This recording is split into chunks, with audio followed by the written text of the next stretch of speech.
The Voyage of the Dawn Treader by C.S. Lewis. Chapter 16. The Very End of the World. Oh, Reepicheep was the only person on board. world, don't go away. Reepicheep was the only person on board, beside Drinian and the two Pevensies, who had noticed the sea people. He had dived in at once when he saw the Sea King shaking his spear, for he regarded this sort of threat or challenge and wanted to have the matter out there and then. The excitement of discovering that the water was now fresh had distracted his attention, and before he remembered the sea people again, Lucy and Drinian had taken him aside and warned him not to mention what he had seen. As things turned out, they need hardly have bothered, for by this time the Dawn Treader was gliding over part of the sea which seemed to be uninhabited. No one except Lucy saw anything more of the people, and even she had only one short glimpse. All morning on the following day they sailed in a fairly shallow water, and the bottom was weedy. Just before midday, Lucy saw a large shoal of fishes grazing on the weed. They were all eating steadily, and all moving in the same direction, just like a flock of sheep, thought Lucy. Suddenly she saw a little sea-girl of about her own age in the middle of them, a quiet, lonely-looking girl with a sort of crook in her hand. Lucy felt sure this girl must be a shepherdess, or perhaps a fish herdess, and that the shoal was really a flock at pasture. Both the fishes and the girl were quite close to the surface. And just as this girl gliding in the shallow water and Lucy leaning out over the bulwark came opposite one another, the girl looked up and stared straight into Lucy's face. Neither girl could speak to the other, and in a moment the sea-girl dropped astern. But Lucy will never forget her face. It did not look frightened or angry like those other sea people. Lucy had liked that girl, and felt certain the girl had liked her. In that one moment they had somehow become friends. There does not seem to be much chance of their ever meeting again in that world or any other, but if they ever do, I think they'll rush together with their hands held out. After that, for many days, without wind in her shrouds or foam at her bows, across the waveless sea, the Dawn Treader glided smoothly east. Every day and every hour the light became more brilliant, and they could still bear it. No one ate or slept, and no one wanted to.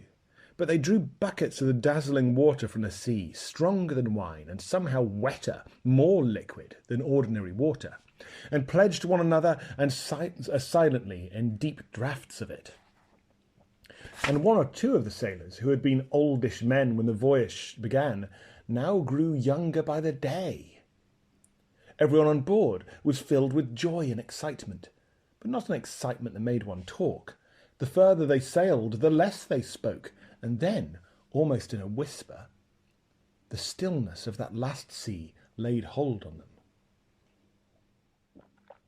"My lord," said Caspian to Drinian one day, "what do you see ahead?" "Sire," said Drinian, "I see whiteness, all along the horizon from north to south as far as my eyes can reach." "That is what I see too," said Caspian, "and I cannot imagine what it is." "If we were in higher latitudes, your majesty," said Drinian, "I would say it was ice, but that can't be it. Not here. All the same, we'd better get men to the oars and hold the ship back against the current. Whatever the stuff is, we don't want to crash into it at speed." They did as Drinian said, and so continued to go slower and slower. The whiteness did not get any less mysterious as they approached it. If it was land, it must be a very strange land, for it seemed just as smooth as the water and on the same level as it. When they got very close to it, Drinian put the helm hard over and turned the Dawn Treader south, so that she was broadside onto the current, and rowed a little way southward along the edge of the whiteness.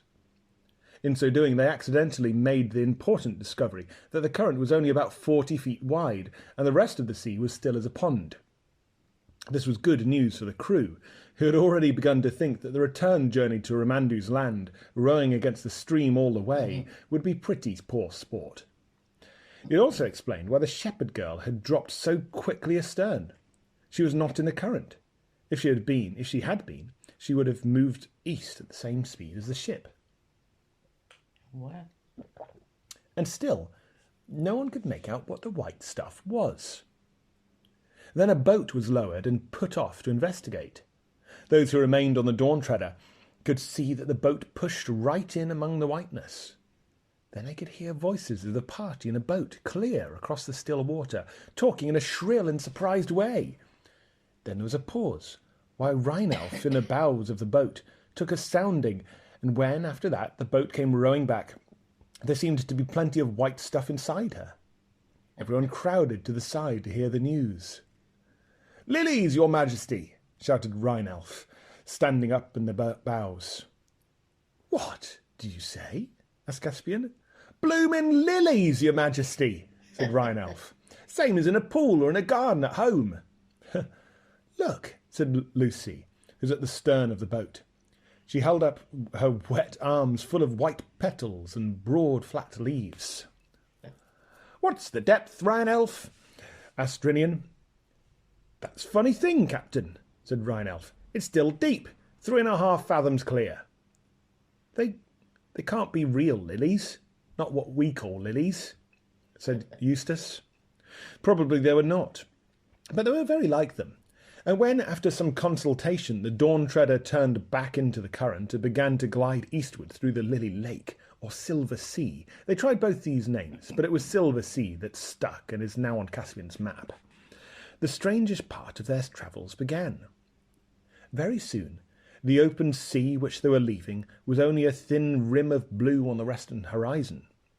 Whiteness shot with the faintest colour of gold spread around them on every side, except just astern where their passage had thrust the lilies apart and left an open lane of water that shone like dark green glass.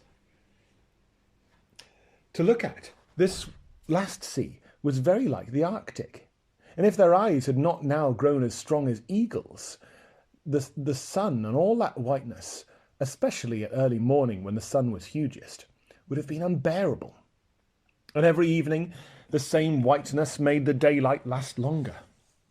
There seemed no end to the lilies. Day after day, from all those miles and leagues of flowers, there rose a smell which Lucy found it very hard to describe. Sweet, yes, but not at all sleepy or overpowering.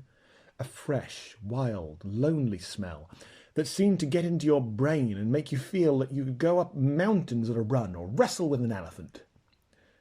She and Caspian said to one another, "I feel I can't stand much more of this, yet I don't want it to stop." They took soundings very often, but it was only several days later that the water became shallower. After that it went on getting shallower. There came a day when they had to row out of the current and feel their way forwards at a snail's pace, rowing. And soon it was clear that the Dawn Treader could sail no further east. Indeed, it was only by very clever handling that they saved her from grounding. "Lower the boat," cried Caspian, "and then call the men aft. I must speak to them." "What's he going to do?" whispered Eustace to Edmund. "There's a queer look in his eyes." "I think we all probably look the same," said Edmund. They joined Caspian on the poop, and soon all the men were crowded together at the foot of the ladder to hear the king's speech. "Friends," said Caspian, "we have now fulfilled the quest on which you embarked.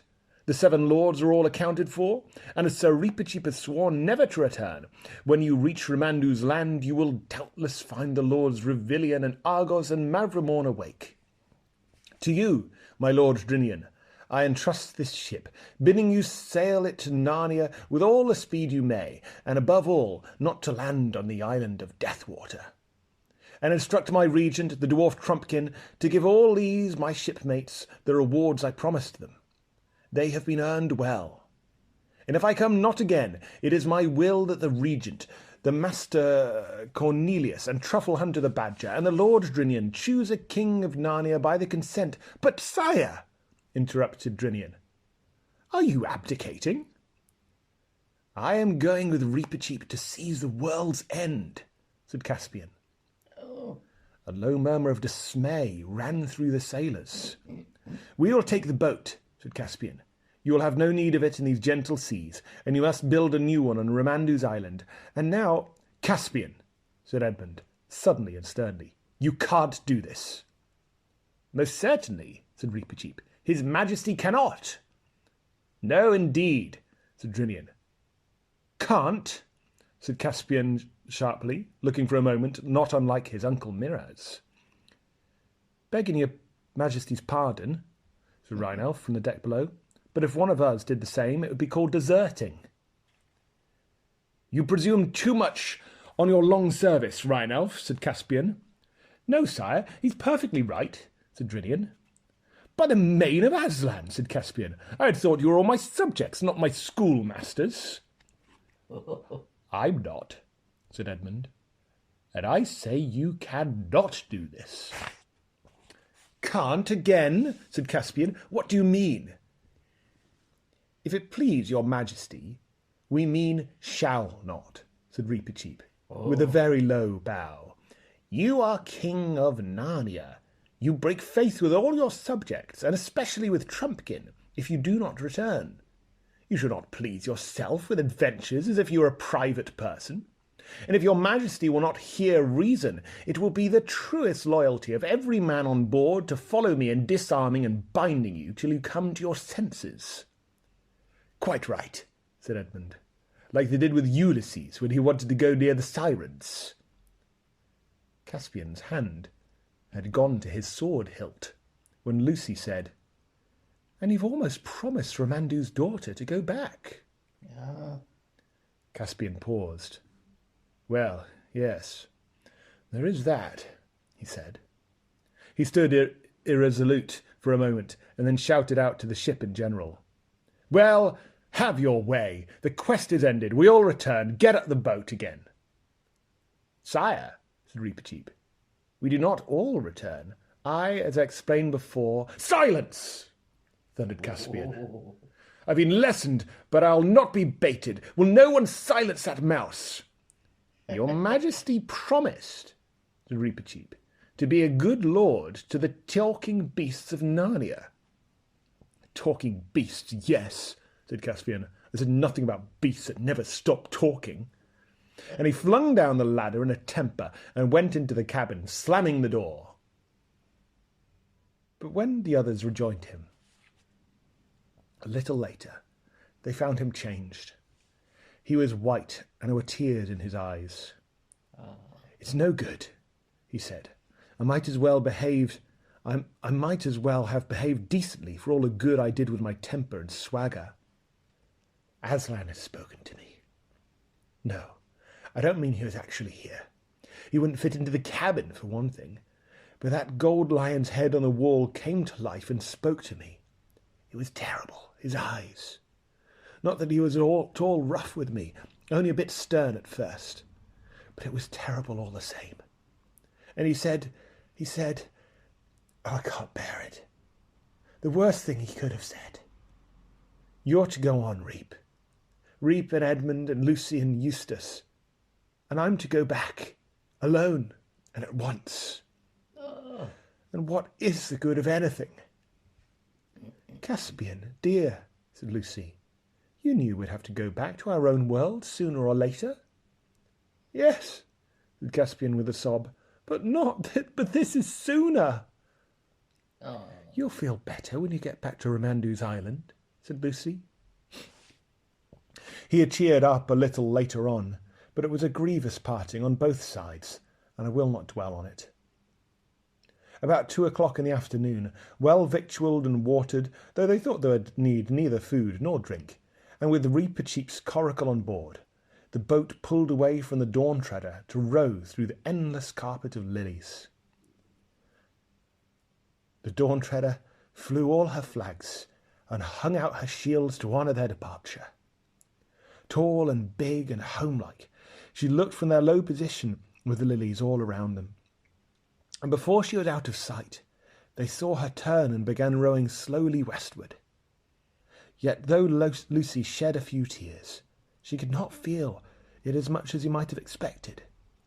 The light, the silence, the tingling smell of the silver sea, even, in some odd way, the loneliness itself, were too exciting.